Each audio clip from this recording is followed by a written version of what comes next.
मेरे यहाँ भुज्जा खाते थे आप, आपको पता नहीं है। मेरे घर पर आकर के भुज्जा खाते थे आप, आकर के मानी के राज आप बैठ जाइए। चुप रही। मानी के राज आप बैठ आए कब? प्रधानमंत्री नरेंद्र मोदी की नवरत्नों में से एक ये माननीय गिरिराज सिंह थे, जो पप्पू यादव को बीच बीच में टोक रहे थे और फिर पप्पू यादव ने पलट के रगड़ दिया। और जब रगड़ दिया तो दांत चियारने लगे। जब पीठासीन महोदय थे जगदम्बिका पाल साहब, उनका भी समर्थन नहीं मिला तो गिरिराज सिंह चुपचाप शांतिपूर्वक फिर बैठ गए। नहीं, वही तो मैंने कहा। मेरे घर पर आप आकर के मानी के राज आप बैठ जाइए। दरअसल हुआ यह था कि पप्पू यादव लोकसभा स्पीकर के रिमूवल नोटिस पर बोल रहे थे, तो वो अटल जी के जमाने का एक उदाहरण दे रहे थे कि वो अटल जी के टाइम पर भी सरकार में शामिल थे। अब इसी बात पर गिरिराज सिंह ने टोक दिया कि आप कब शामिल थे। तो पप्पू ने पलट के ऐसा जवाब दिया कि तुम हमारे यहाँ भूजा खाते थे, लइया चबाते थे, नमकीन आके खाते थे, तो तुम हमका सिखाओगे।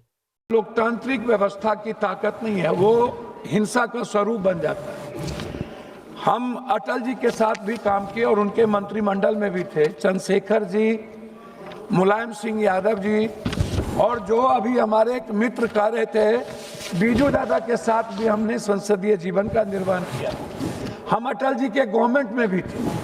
हमें याद है अटल जी की एक एक शब्द को, अडवाणी जी के एक एक शब्द को। मुलायम सिंह जी और चंद्रशेखर जी किस तरह हाउस में हमको प्रोटेक्ट करते थे।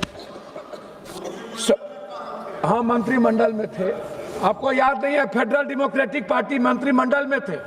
आप जानते नहीं, आप आए कब? मेरे यहाँ भुज्जा खाते थे आप, आपको पता नहीं है।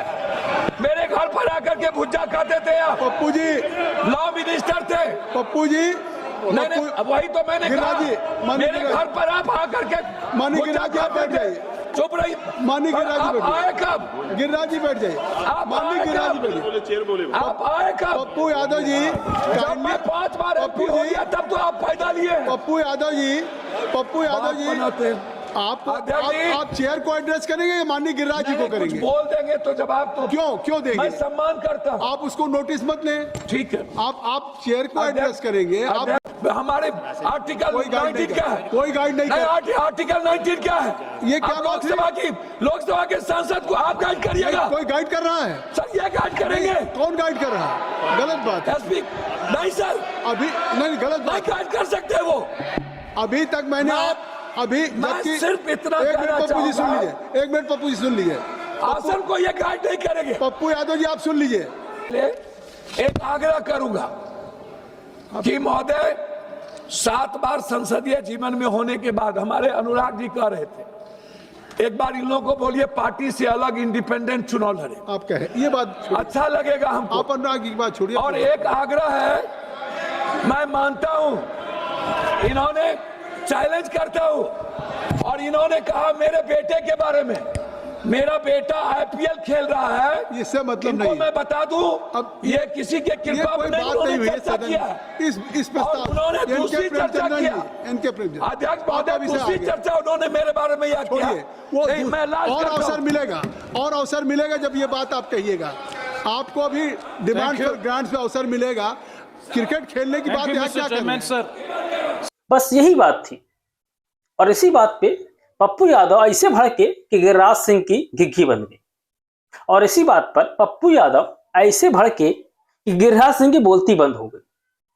दरअसल गिरिराज सिंह की योग्यता सिर्फ इतनी है कि जब अयोध्या में बाबरी विध्वंस की घटना घटी थी, तब ये लालकृष्ण आडवाणी को अपने कंधे पर उठा के भाग लिए थे। मतलब उनको बचा लिए थे, उनको सुरक्षा कर लिए थे, और उसी की ये अभी तक खा रहे हैं। बस इसके अलावा इनकी कोई काबिलियत नहीं है। इनके पास एक काम और भी है जो प्रधानमंत्री जी ने सौंप रखा है इनको।